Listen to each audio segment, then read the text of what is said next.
Okay, good morning and welcome Housing Stability Council members. I'm Britt McLean, she, her, and I'm the Senior Legislative and Government Relations Coordinator here at OHCS. We have a packed agenda for our short hour together, so I'm going to go ahead and get started, and I'm going to do my best to keep things moving so that we can be sure to get to your questions. And then any questions we can't get to today because of time, staff will be more than happy to take offline. For members of the public joining today, welcome. Today's meeting is an informational session for our Housing Stability Council, and we're happy you're here to listen in. There will be no opportunity for public comment today. However, you'll have other opportunities for public engagement on our ARB process. You can find those opportunities on our OHCS Government Relations site that I will be putting into the chat a little bit later. I'm going to start out with an agency request budget process overview, a summary of our divisional legislative agenda webinars that we held in May, and our next steps for our stakeholder engagement on our agenda and budget.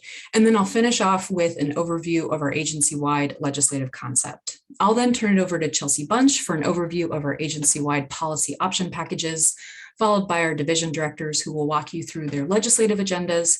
And then we'll conclude today with a message from Chair Hall. Emma Shea Perfecto, Director of Home Ownership, is out today, but we're so glad to have Deputy Director Caleb Yant stepping in to talk through the division's vision and priorities. Starting with an overview of our agency request budget, the 2023 long session is our final bite at the apple to request resources in the standard biennial cycle process to help ensure we meet the goals outlined in the current 2019-2023 statewide housing plan. We've squarely focused our asks on robust resources that support the development and preservation of affordable housing opportunities and housing services across the state. You may remember receiving a YouTube link with an overview of the ARB process given by our fearless Government Relations Assistant Director, Nicole Sting, which I'm going to put in the chat now for handy viewing later. OHCS began planning for the 23 long session last fall. We're now hard at work to submit our ARB to the Department of Administrative Services later this summer, where analysts will make recommendations to the governor's office. As we are in the middle of a governor's race, the final OHCS budget will not be submitted to the legislature for consideration until January instead of the standard early December. So to summarize, we start with the ARB, the agency request budget this summer. That informs the GRB, the governor's recommended budget midwinter. And then finally, we get the LAB, the legislatively adopted budget in June at the end of the session. So ARB, GRB, LAB. Moving on to our divisional stakeholder webinars. We hosted 3 total, 1 focusing on each division this May. We had significant stakeholder, legislative, and community participation. You can find the recordings, the presentation slides, and the written question and answers for each webinar respectively under the 2023 legislative agenda heading in the link that I am putting in the chat. Stakeholders also received a legislative agenda memo similar to the one that Housing Stability Council members received before the April retreat. It outlines our legislative concepts and our policy option packages. I'm going to pop that in the chat as well so that you have it handy to follow along. After the webinars, we opened a stakeholder survey that we sent to every webinar participant, and it was also widely shared in our partner networks. We're currently processing the feedback and will present a detailed summary to you at the July 1st Housing Stability Council meeting in a couple of weeks, so stay tuned for that. And finally, our agency-wide legislative concept. And after this, you will get a break from me, I promise.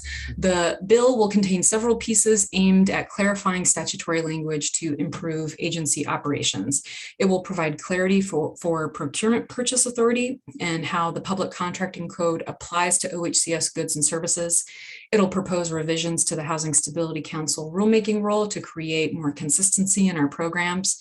There will be a general account statute cleanup piece that will remove defunct account statutes, update program names, and remove unnecessary program requirements that conflict with program policy statute.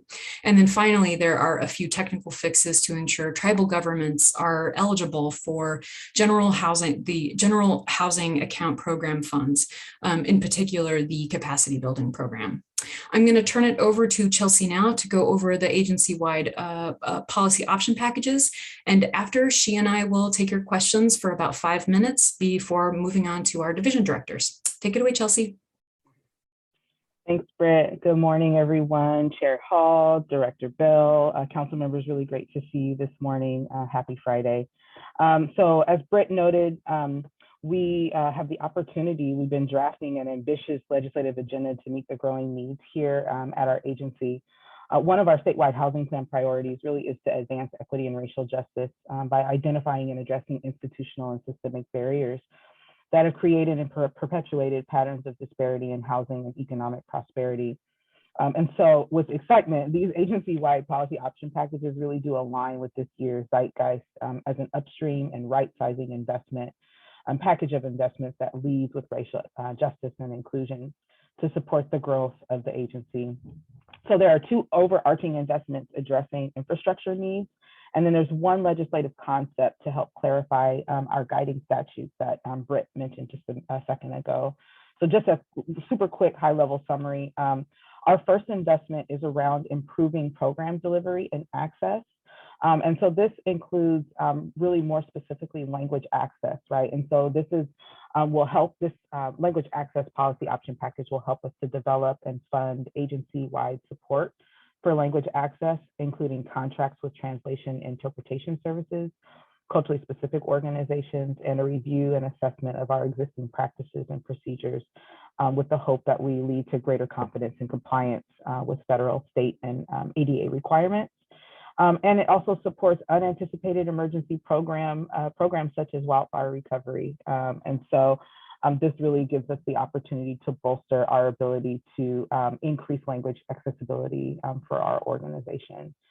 The other piece of this investment is around grant management. And so this is around how we modernize grants management software and improve our ability to deliver funds, track and manage grants, and to provide reports that will allow us to track services and financial spend down a little bit more effectively. I am going to jump to the next one. This is strengthening Oregon safety, social safety net. And so this is all things training and technical assistance.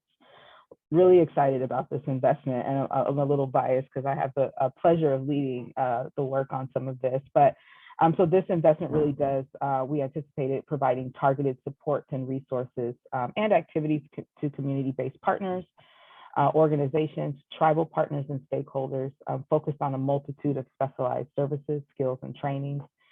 We hope to build the capacity of organizations and support their ability to move their mission-critical work forward and ensure our system of housing providers, including OHCS, are effectively addressing some of the most pressing housing needs that we see. And really an investment in building up the capacity of community-based organizations and partners, tribal partners, it not only leads to communities being more stably and sustainably housed, but it also provides a major investment into under-resourced communities, especially BIPOC, tribal organizations and tribal communities, and LGBTQIA Spirit Plus communities as well. So very excited about that. The last one is around just kind of general statute cleanup. And so this year we're really working on clarifying our statutory language to improve our operations. And so again, Britt mentioned this a little bit earlier, but this is gaining some more clarity around procurement, purchase authority.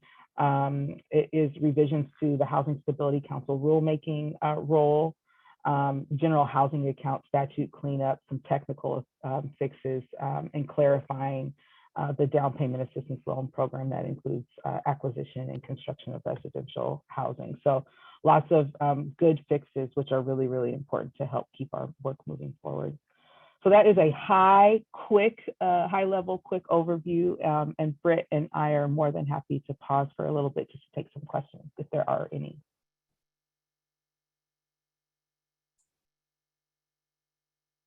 I do have a comment.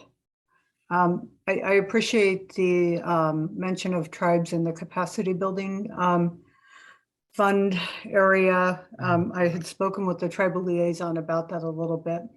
And I just want to flag here that sometimes programs try and change the rules and programs kind of lean more towards changing the nature of our existing programs that are successful instead of adapting the rules to really enhance what we're already doing really well. And so I just want to flag that where there's an opportunity to adapt rules to to existing success, that wherever possible, we lean into doing that rather than trying to change the nature of things that are working well. Does that make sense? Chelsea, I know you know what I'm saying.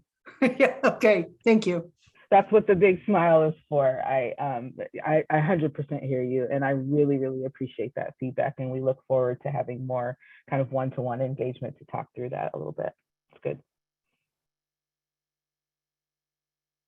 Chair Hall, I see you came off mute. Did you have a question? Oh, no, I didn't intentionally come off mute. No question at this point. All right, I'll let it, Nicole likes to say, just embrace the quiet for a minute in case anyone else has a question, and then we will move on to affordable rental housing division. Okay, last call.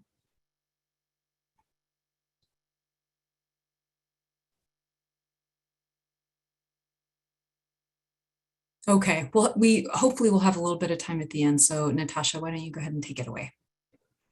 Sure thing. Hi, Chair Hall, Executive Director Bell, and all. Thank you for having us here today. I am talking about the affordable rental housing investment and budget request as we put forward really a strategy to further invest and dig into programs that we have existing strategies and capacity in place to continue to foster expanding development of affordable rental housing that we know is needed across the state. And so I'm going to start with our kind of fund requests, and then we'll end with the legislative concepts that we have put forward as well. And so the first one is a request for $200 million in Article 11Q bonds to support development through our LIFT program. This is the Local Innovation and Fast Track program, which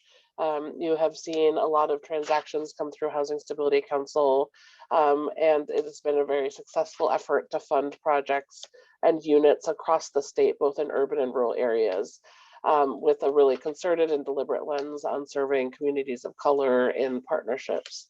And so putting that forward, we are also use that Article 11 coupon within our permanent supportive housing initiative. And so we're requesting additional $75 million to support specifically permanent supportive housing units. And those are ones where we are aligned with our PSH initiative, which is based on deliberate efforts for permanent supportive housing to address those experiencing chronic homelessness. And we launched that effort in partnership with the Corporation for Supported Housing in a really deliberate training and technical assistance program. In addition to those $75 million in Q bonds that we've requested, we've also adding a $10 million general fund ask, and that is to support a new risk mitigation component for projects. What we have found as this initiative has gotten off the ground is that that as units turn over, they experience damage beyond that which insurers are comfortable with, and so are looking to launch a risk mitigation fund. There's several examples nationally as well as in Multnomah County that we're aiming to align with in that effort. And then we pivot over to preservation. Preservation is an incredibly pressing need as we are looking to build new units, net new units through LIFT and PSH. We are also needing to engage to preserve our existing infrastructure of affordable housing. So we have put forward a $175 million ask from either general fund or lottery funds, lottery-backed bonds that both put forward to support the purchase of property as projects are being noticed through our established preservation regulations, which we call the PUSH regulations, as well as resources to do needed rehabilitation to ensure that they're continuing to operate and aren't a risk of loss from a physical condition issue, and do that modest rehab. And included within there is acquiring and rehabilitation of manufactured home parks, which is really a naturally occurring affordable housing strategy to preserve those parks for affordability in perpetuity. We have also put forward an ask for $20 million from general funds to support our co-location of affordable rental housing with early learning and childcare centers with the acronym CARE, which I think is fantastic because that's exactly what it is. There is a deficit, obviously, of affordable housing, but also early learning and childcare across the state. We have gone through and presented to Housing Stability Council. We received an initial $10 million investment from the 2021 legislative session, where we embarked on a research process, a best practices study that was we executed with a low-income investment fund. And that has become the foundation for what will be a programmatic effort. I think we'll actually be bringing the framework for that solicitation forward for council feedback in our July meeting in just a couple of weeks. But the idea there is really to situate with a third-party CDFI, an investment fund that's able, and the reason for really citing that with a CDFI is that they're better situated. There's lots of reasons, but they are better situated also to assemble resources, pull resources from philanthropy and others to really extend the impact of that investment. And so it feels a little bit, it has not been delivered yet. However, we are really clearly aware that the $10 million that was initially invested with is inadequate to really launch an effort, in a robust effort. And so that's where we're seeking another $20 million with the idea that we would be able to funnel it into that existing programmatic delivery so that it can make a broader impact and really be an impetus for broad programmatic delivery across the state and really drive a time attention that's needed to do that work. We are additionally seeking resources to further our land acquisition program. I think this is previously have received, I think, $20 million for that resource, which is this, and then we had seeded it initially with just like $2.5 million. It's been really successful in being able to provide patient capital, which means that it is a loan that partners can use to purchase land while they identify how they're going to put resources together to fund affordable rental housing and affordable homeownership development in the state. And so that has been really impactful. And the idea of requesting additional resources is ideally getting it to a place where the natural process of loan issuance and repayments is adequate enough to sustain an ongoing line of business versus kind of more of the feast or famine where those resources are not always present and available.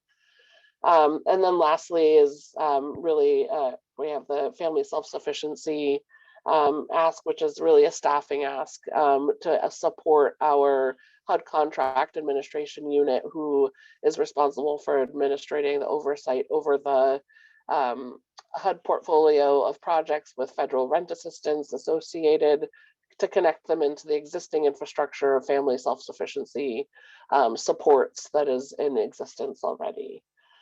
And then there are two legislative concepts here as well. One is around private activity bonds. As we know, this is a constricted resource. We're continuing to bring programmatic updates to you on that. And so part of what we have looked to is agreement with the housing authorities about working together in collaboration on a shared pipeline, that this private activity bond legislative update will allow a revision that will give us the ability to have, when bonds are associated to OHCS, the Private Activity Bond Authority comes to OHCS, we would be able to allow the housing authorities to be the bond issuer on those resources. And so that is what some are referred to as a sub-allocation, but it is essentially trying to make sure that we can be, as the state affordable housing agency, the conduit for being able to make those carve outs and partnerships with housing authorities. And then there's the mixed income housing development statute correction in statute 456620. There is a limitation on the ability for OHCS to participate in funding projects where more than 30% of the units are unrestricted or above 120% AMI. Given the current, as we have expanded our sophistication across the state in developing affordable housing and in integrating modest amounts of affordable units in larger market transactions, it feels like this is the time to make that change. Our resources themselves prescribe where what the affordability restrictions are for the units that we fund, and so it feels like there is a win if we can incorporate even modest units under 30% of the total units in a project to be affordable to serve Oregonians. And I think that is it for ARH. Thank you, Director Detweiler-Davy. Any questions for the affordable rental housing legislative agenda or budget requests? I just have a couple comments. The $20 million for the child care, early child prevention, that's amazing. That's a lost opportunity, I think, and that we have when we have affordable housing, and many times that ground floor is I think underutilized. And to the way, and leveraging the CDFI options, I think that's awesome. And as you mentioned, it's challenging to see how far that can take us. Definitely know it's not enough, but at least putting this to the test and trying it out, that is something that we definitely in Beaverton, we are very, very keen and interested in, and I commend you on that. I also commend you on the work that you've done with the housing authorities. It's a very difficult challenge, and with a private activity bond, and being able to work together as partners is very, very important for the benefit of those that we serve, right? And so congratulations, that those are great proposals, and I, again, good job.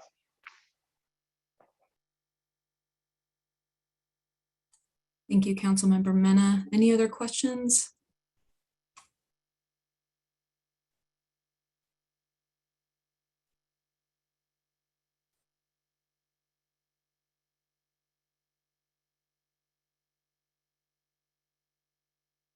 Okay, this it sounds like we're going to have some time at the end in case questions arise. We'll turn things over to the Home Ownership Division and Deputy Director Yant. Thank you, Britt, and good morning, Chair Hall, council members. MSJ Perfecto is not able to make it today, so I will do my best to both represent where we're trying to go with this legislative agenda for the Homeownership Division, as well as keep us ahead of schedule. We'll see how I do with both of those items. I'm really excited to be able to talk through the homeownership agenda briefly this morning. It really is trying to intentionally embrace kind of the zeitgeist that you all have seen in our materials for this. I think really notably thinking about a systemic upstream approach to homeownership opportunities and retaining homeownership specifically, and really intentional program design around considering the voices of end users, particularly communities of color. And what you should see in this homeownership legislative agenda really is a continuum of homeownership assistance. It's investments to develop new homes, to get people into new homeownership opportunities, both through development and down payment assistance. It is replacing unsafe housing through the manufactured housing investments. And then for the first time, it's asking for state funding to continue on some of the work that we've done with federal funding in this biennium to have really intentional foreclosure avoidance investments. So trying to hit that kind of the whole continuum of homeownership needs. So I'll jump into the content here. First, I'll start with the one legislative concept that is moving forward, and that's around the Manufactured and Marina Community Resource Center. This legislative concept extends the sunset of an existing advisory committee for that. And notably, it also gives us the ability to make grants out of that funding. And those grants are specifically for lawyers to provide services to low-income manufactured housing residents who need that kind of legal assistance. Right now, it's used for, that's not an allowable use right now, I will say, put it that way. And so it's really intentionally both extending the sunset, but also allowing us to use that funding to provide that legal assistance for manufactured housing residents. So that's the one legislative concept that is moving forward related to the homeownership division. I'm going to talk through the new investments pretty quickly here. Just of note, the new investments total $73 million in growth, which by contrast to the entire agency request budget, isn't the largest single programmatic area, and it's substantially bigger than we have ever had before in our agency. In this current biennium, we have $90 million in one-time federal funding for foreclosure avoidance. And so this current biennium has that kind of that blip of significant investment, but at $73 million in growth, this is a significantly bigger investment than we've ever had before in the homeownership division.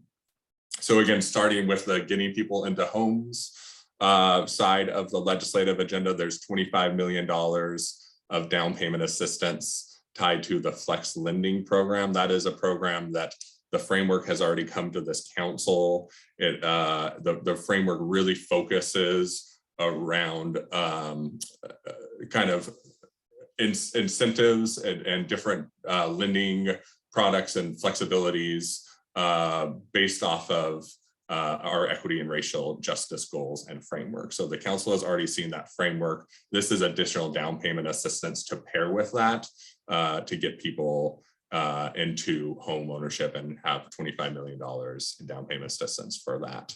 I will note that this is on top of the other down payment assistance that is already administered by local community partners across the state. The next investment, again, on the kind of the front end of that continuum is home ownership development. So this is an investment that we have in the current biennium. And so it is continuing this into next biennium. We just finished the listening sessions for the current biennium as we're working on program development for this new development program. And so the conversation around the development of the current program will be coming to a Housing Stability Council meeting soon. I want to just flag very particularly on this investment that I know that this council has heard, and we as an agency certainly have heard a number of the comments and frankly concerns about LIFT home ownership, which has been a previous utilization of the LIFT program and was not initially part of this legislative agenda. I want to be really clear to the council and for those listening, we as an agency are very committed to continuing home ownership development programs. We've heard the desire to keep LIFT home ownership in our 23-25 legislative agenda in this budget. On top of this $25 million, we're actively leaning into those conversations and plan to come back to council to give you updates in future meetings. But I think the piece that I want to reiterate there is we're committed to keeping homeownership developments running without a pause. Right now, the homeownership development program that is existing is LIFT, and we're committed to continuing that without a pause in homeownership development. Caleb? I see you have a question, yeah. Yeah, I do. Just maybe more of a comment. I'm glad to hear what you just said about continuing the conversation on LIFT. I think we, as a council and certainly the agency, needs to acknowledge and take a serious look at the concerns that the advocates and providers have raised about this change. I think all council members received a legal brief from Habitat for Humanity of Oregon addressing this earlier this week. And, I'm glad to hear that dialogue will continue, and I hope the council will be involved in that dialogue as well. Thank you. Absolutely. Absolutely.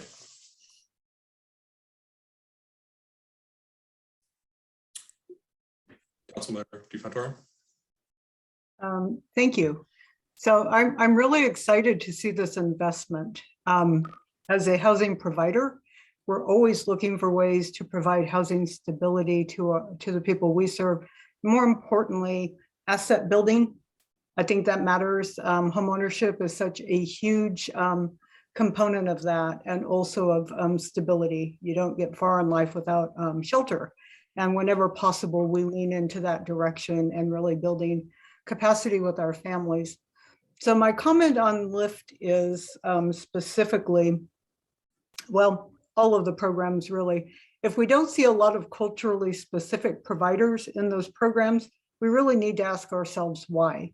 Are we trying to make programs that do this type of work, culturally specific programs and providers, fit into a framework that doesn't make sense? And is this an opportunity to really look at that framework and see how we can expand it so that it does get to, and I'm not speaking about just tribes, but all culturally specific providers that we all know are the most underserved in the state for lots of reasons. So that would be my comment here. I appreciate the investment. I want to make sure that we're really thinking about the racial justice component of that from a programmatic level as well. Thank you.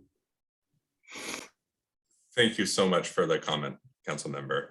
And, I think I'll just put a pin in that, because this investment is building off a program you all haven't seen yet.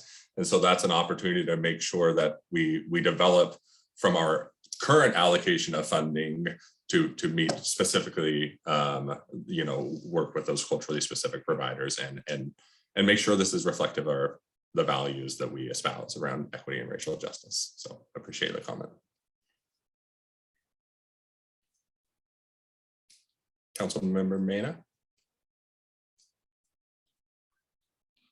So a couple of questions on the Affordable Homeownership Development Fund. How do you see those funds being offered into the community?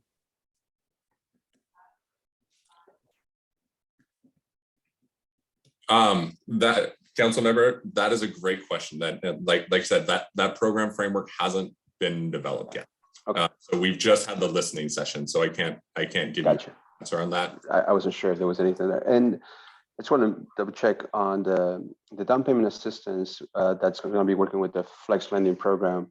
It's in addition to the HOAP funds, and the HOAP funds are federal funds. Is that why it's not in this budget, in this list? The HOPE funds are from the document recording fee, so they're considered Gotcha. Okay. in our budget, and their current service level, so they're got it. So that's why they're not on this list. Okay, thank you. Yeah, great questions. If there's no other questions, I'll just really quickly round out the new investments for the homeownership division. The first two that I hit, the development and down payment assistance, are really the kind of new homeowners, homeownership opportunities. The next investment is resources related to manufactured housing, and specifically is to continue the investments that were received in this biennium as one-time funding. It's grants to decommission and dispose of older, unsafe, kind of energy inefficient homes. And it's subsidized loans to purchase replacement homes for those. So it's grants to get rid of the old unsafe homes, and it's loans to be able to purchase. And so that's continuing work that started this biennium. And then the piece that is really most new for our agency is what is listed as the Homeowner Protection Program. And that is a $13 million investment of state funds to create an ongoing foreclosure avoidance resource. And this is really, kind of thinking to our zeitgeist, some of that upstream piece. We've never had an ongoing state funded foreclosure avoidance program as the council knows, we have homeownership assistance fund that came in COVID response funding, a big infusion of one-time money. Our agency had that before, back in the housing crisis and after the housing crisis of around 2008. And I will just say, trying to fill in for Director Perfecto, this is something that she has been championing since she has been a leader at our agency, is to have an ongoing resource to be able to keep people in their homes, not just to get people in their homes. So there's an investment there, and then there's an investment, $2 million to continue foreclosure avoidance counseling, which is continuing to be a cost-effective prevention tool to keep people in their homes. And that rounds out the homeownership agenda. Thank you, Deputy Director Yant. Any other questions on homeownership before we move on to housing stabilization? I'll give it just a little bit more time before we move on.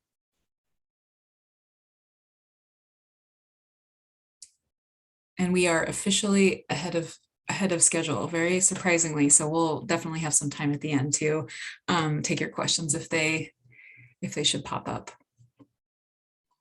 Okay, Director Smith, would you like to go ahead? I would be happy to. Thank you, Britt.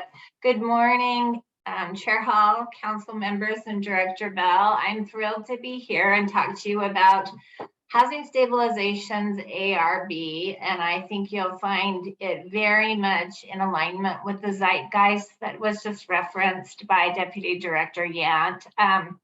It speaks to our vision, our mission, and really our goals to continue to serve the people most in need across our state. And I'd like to highlight, before I actually get into the actual POP request, that this is it's a big ask, unlike anything OHCS has asked for before in housing stabilization, of over 200 million. And it really focuses on, as we transition away from this amazing, tremendous amount of federal and state investment due to a pandemic, emergency, response funding, continuing to invest in what we are working so hard with partners to stand up so that we can continue. I mean, we're providing one-time, one-year investments to the tribes for the first time ever, to Oregon Worker Relief Coalition, to stand up amazing partnerships and navigation centers, things like that we don't want to end. So we're really prioritizing continuing to invest in what we're standing up this year, and really focusing and prioritizing stopping the inflow of people who are on the cusp of homelessness, while we continue to invest in rehousing those who unfortunately have transitioned into homelessness. Until we stop that inflow of homeless, we will not make progress. And I think we all know that. So I'm just going to jump into the POPs and just touch briefly on them, and then I'll touch on the LCs and open it up to questions. One of our POPs is not as closely linked to homelessness, but it's a very important initiative, one that has been supported in our state for many years, and that's the Individual Development IDA program, where low-income people across our state there's actually 36 counties participating, and this would be an investment in the IDA programs to pull folks off the waiting list. There have been people waiting to participate for years, and this would expedite that. And it could potentially also help to simplify that program, making it more accessible for culturally specific agencies and others more on the front lines able to administer what is right now a pretty complicated program. There's a $35 to $40 million ask. That one is fluctuating a little bit on the amount. It's a plug and play, won't require a lot of administrative work. It's a good, strong investment. Our next POP that I'm going to touch on is our housing retention, keeping people housed resources. We're asking for $60 million. This basically would allow us to continue what we've started and what we're standing up right now as far as investing in culturally specific services. For the 4 pillars we talked about, they're the best practices for housing retention, rent assistance, culturally specific case management. We're dipping our toe into the mediation field. We've got mediation experts standing up programs across the state for the first time to help people talk to their landlords and keep them out of the court systems. We're also for the first time investing in a rapid rent relief program that PPL is going to be our partner.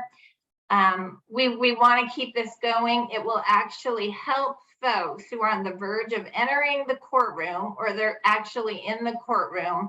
They've got to the point where they're being evicted, and we will have the funds for rapid payment to stop that. That's in partnership with the Oregon Law Center. We're doing some amazing, exciting, very culturally specific eviction prevention programs. We're standing these up with partners, and we feel strongly that we need to continue on this path.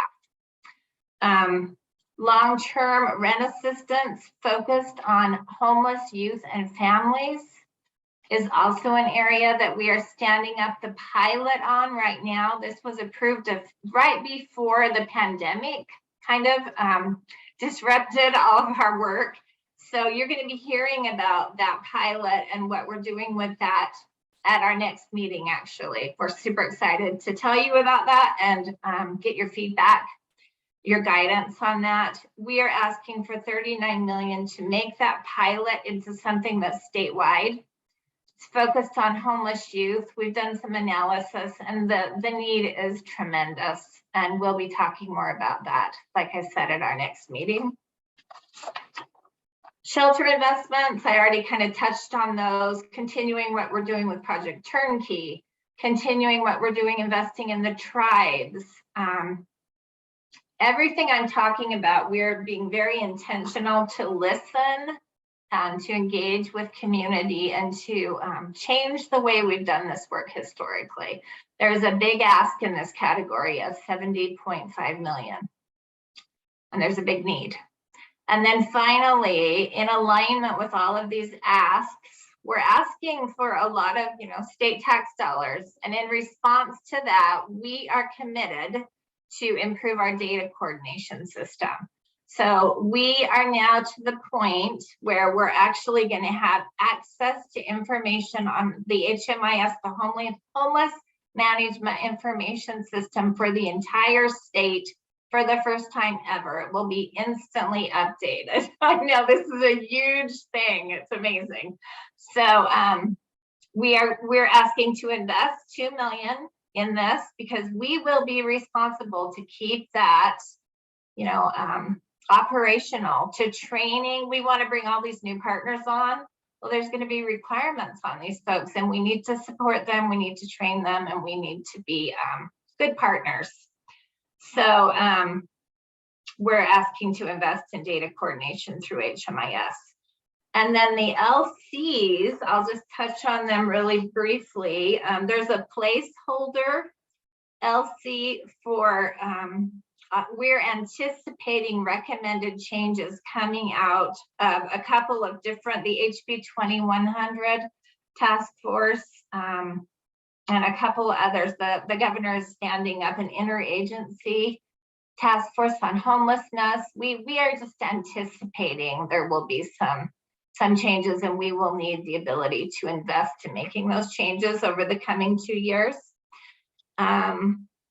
There's also discussion of repealing the Housing Choice Advisory Council. We're getting some pushback on that one, so that one is kind of up in the air a little bit.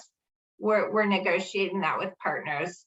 And then there may be a need for statutory changes involved with the IDA simplification of administration. We're not sure yet. So that's also kind of a placeholder. Does anyone have questions for me?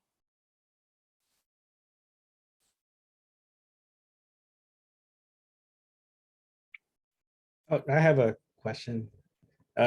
So yeah, thank you for the great briefing. Yeah, so my question is about the task force on homelessness. I guess my hope would be that some sort of strategic plan could come out of that task force, right, with some like specific recommendations that then we can ask for funding for, right? And so I'm hoping that's like that's how it's gonna play out. So I guess it's more of a comment than a question.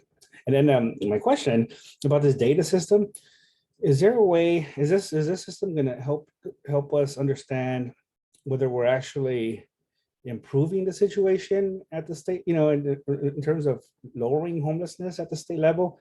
Because the last few years we have been investing a lot in that, and it's just hard to see like the impacts of what our investments are having.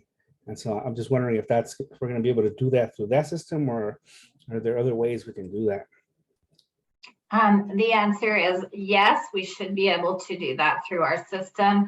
It's complicated because we do a point in time count where we have information based on a specific point in time and who happened to be homeless and meet that definition at that time.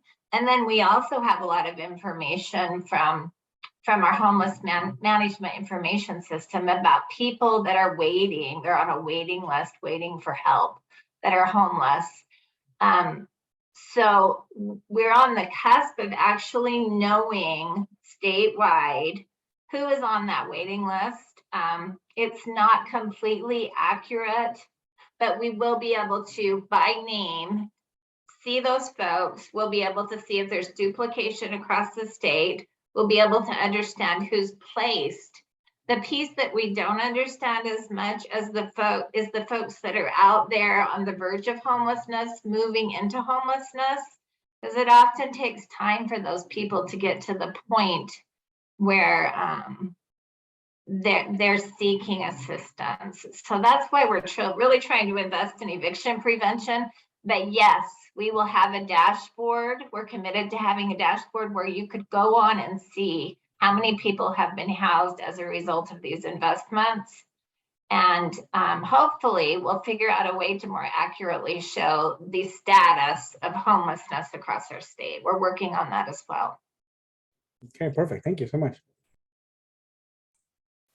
Thank you, Councilmember Sandoval. I think we have enough time here for about 5 minutes of just questions on anything you've heard today. And then at about 11:55, I'll turn things over to Chair Hall for some comments. Please go ahead, Councilmember Mena. It's just a quick question, and just to better understand. On the shelter investment, 70.5, how do you get to 0.5? Usually the round number, so the 70.5. I don't have the exact breakdown in front of me, but I would be happy to get that breakdown to you. And if everyone's interested, we can send that out. I might just add one thing, Councilmember Mena, because that is a very meticulous, detailed mathematical question on that. So one thing that I would just add for the texture, and as Director Smith mentioned, we can certainly show up. One of the benefits that we've had with our shelter investments is over the last few years, because we have increased in shelter quite a bit, and the diversity of our shelter investments across the state have evolved as we look at communities and we look at the types of shelter models, we have a better understanding of what those costs are. So if someone is operating a pallet shelter versus a traditional fixed shelter, what the staffing costs are, what the operational costs are, what the infrastructure costs are. So all of that to say is that 0.5 might just be accounting for some of the detail attributed to all of the infrastructure costs related to shelter that I don't think we had as clear of a picture on, say maybe 2 or 3 years ago.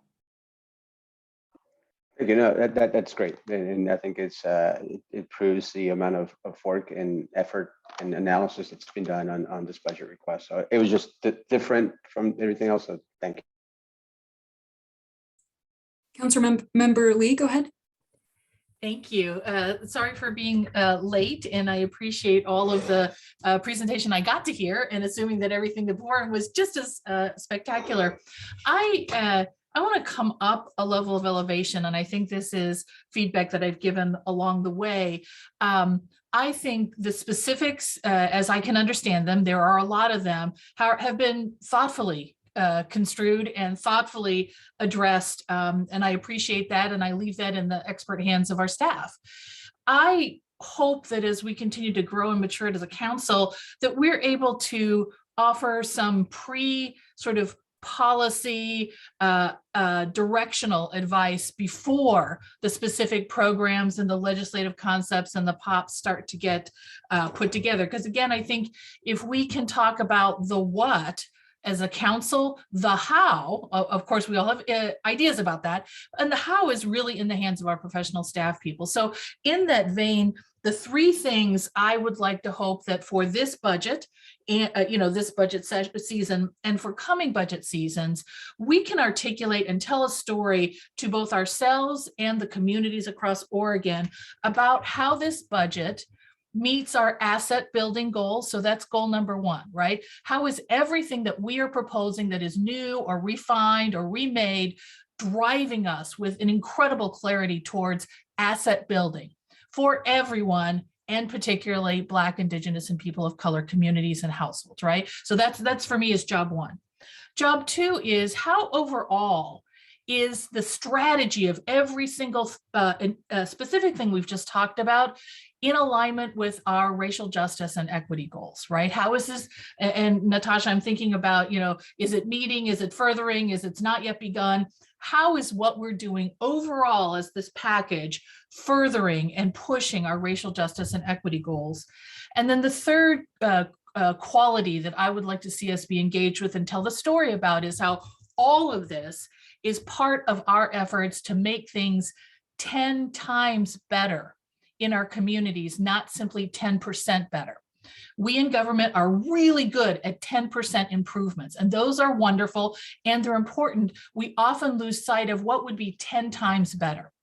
I'd like us to be very explicit and focused on that. And I could pull out some of these things, right? The individual development account speaks to a future focus, a 10 times better, racial wealth building, all of those kinds of things. And I'd like that story to be able to be told so that what we are offering as council members is move in this way, move in this direction, think about these things. Staff then say, yep, we're the experts and here's what we think we need to do. It's a tweak here, but it's a whole new program here. And we've heard a lot of that today. It just hasn't yet been organized under these sort of overarching principles or values. And I would love to see us move in that way. I can't tell you, and Javier, I love that you asked about this. I can't tell you what that 0.5 means or how it would impact. You all know how that means.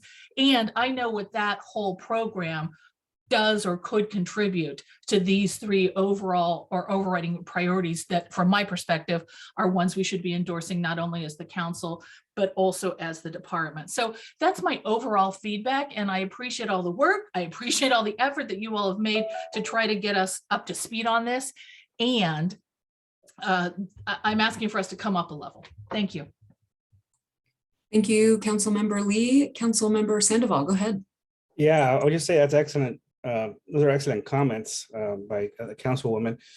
Yeah, I think you would get more substantive feedback from me if you included my input before the budget gets developed. Because once it's already developed, like I've heard this budget 3 times already, or 4 times, it's not much I'm learning. So I would rather be involved in before the budget is developed, so that way I could use my area of expertise to really help guide the agency. So anyways, thanks.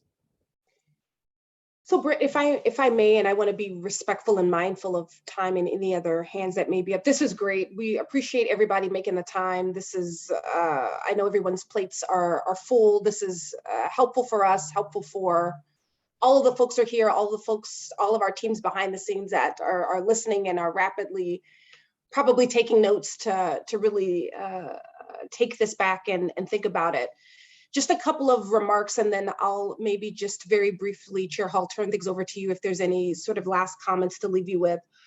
Maybe starting with the latter, Councilmember Sandoval, I think with the point that you bring up is really important, and there's a place of growth there. And I think I would welcome an opportunity, I think specifically to have a conversation, Chair Hall, around the council's role in the agency request budget, and to really think explicitly, specifically, and proactively around the council's role in that, and would love to really get some council's, some specific ways that council would like to see that happen. And so, Chair Hall, I would just kind of welcome that conversation to really distill that down so that we don't lose that momentum or energy, or rally around it here in the moment, and then we lose that in the vein of all the things that the days and the weeks and the months bring us. The other thing that I want to just acknowledge and elevate is this is also the state agency maturing and evolving. And I also just want to make sure that this doesn't get lost. This is big, the number is big, and that's an important thing. But I think this is also us seeking and actively pursuing to come into closer alignment to our values. There are some major big shifts here. There's a lot of some of the same. But I think it's probably safe to say we are much more clearer today about who we are and how we need to show up in the world. And we hope that that is brought through with this budget in this stage, knowing that the work hasn't happened yet. The implementation of all of that is still to come. So our sleeves stay rolled up for that. And then I think to Council Members Lee's points, which I think is one that we have talked a lot about. Candidly, Caleb and I have had a lot of conversations about this. Our public affairs team, we've had a lot of conversations around the story. And that's a big piece for us, particularly now, which is the story, our story. And so I would just signal, and we won't get to everything today, and I know the clock is dwindling down, but I will just signal that I think in upcoming monthly meetings and other probably more specific conversations around the agency request budget, there is some forward thinking that is in the work now to really make that really solid connection and to map that out around the public impact to this. Because let's be real, if we say ARB or LC or POP, like to the average folks that are doing this work, they're not like, not everyone really needs to know what the acronym is, but they need to know about the work, and they need to know how to engage in it and know and be familiar with our guiding principles and what has driven us to these things that we're talking about. And so I think we have some areas ahead that we can engage, and I think bring the council along with, and provide some early feedback around what is that public impact of not just OHCS, but the collective us with and alongside our council. So thank you for all of this feedback. As always, it's substantive, it's great, it's specific, it keeps us pushing and going. So I will yield back. Oh, I see a hand. Go for it, Councilmember Farrow. Since we have like a couple of minutes, I think this is my first time going through the budget process because it had just been approved when I joined. What is there, and forgive me if this is an offline conversation, I'm happy to have that too, but what happens if you don't get what you ask for? Is there a strategy for where you cut and how you scale back? And I see like nodding heads, so maybe this is already an answer that's out there and I'll just educate myself later, but that's kind of my question, is what's the backup plan? Yeah, that's great, Councilmember Farrell. We have been accustomed to having backup plans. Maybe Deputy Director Gant, if you're probably best suited to give a distilled response, and then we can certainly have a separate conversation as needed. Sure, I'll be as quick as I can be. I think the thing that we need to emphasize in thinking about that comment, council member, is that this is all new growth. What you see in here, $800 million plus, that is all on top of what we consider current service level. So most of what you hear about all of what you hear about here is new growth, but we have, around a $3 billion biennial budget that is current service level. So we're saying on top of what we're doing today, these are the new investments that we want to be able to add. And agency request budget, and as Britt said earlier, governor's budget comes out in December.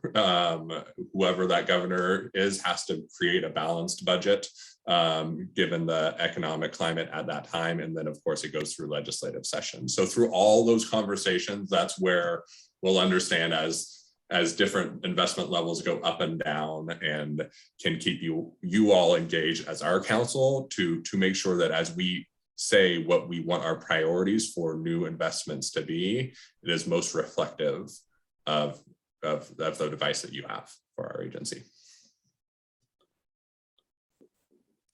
Thank you. Any other questions? Great. Chair Hall, do you want to take it away? Okay, I want to be brief, knowing that the lunch hour approaches, but I really feel like this was a great session we had today. Staff was on point, very informative, and I love to see council engagement at this level. And I hope this is just one more stop along the way in what will be an ongoing process. We all need to be working, rowing in the same direction, I think, to help make this budget proposal a reality, or if we can't get all of it, as much as possible. So I thank everybody for their participation today. Can I just plug, if you haven't finished the survey, to take 2 minutes to do that, but I'm not sure if everyone, did we get all the responses back? Does anyone know? We did. Awesome, great. Okay, very cool. Thank you. Well, thank you everybody who attended, all council members and members of the public. Really appreciate your time today. We have recorded this session and we'll be posting it shortly. So everyone have a great lunch and thank you for being here. Take care.